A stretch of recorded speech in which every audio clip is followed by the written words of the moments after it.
I saved 5 years of discarded dog bones and returned them to my neighbor occasionally. While cutting grass, I would find small chunks of bones scattered about my backyard. Maybe once every other month, the kind someone would give to their dog to gnaw on. My yard is fenced in, and of all my neighbors only one has big enough dogs for that kind of thing. So I had my suspicions about who was responsible, but I never knew for sure. It was a mild inconvenience, but I always just picked them up and tossed them inside this little storage container. Over the years, I accrued quite a collection of them.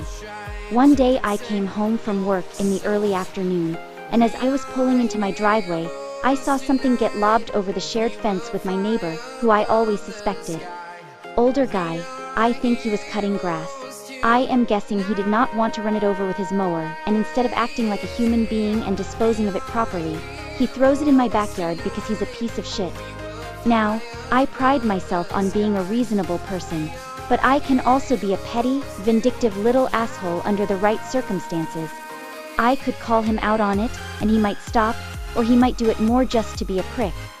So I decided to just return his bones, and if he wanted to have a conversation about it afterwards, we could absolutely do that. Fast forward to sundown.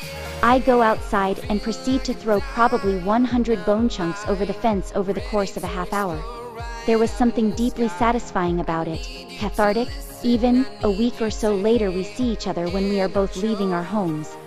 I would only laid eyes on the guy 2 or 3 times in the 5 years I lived there night shift hours.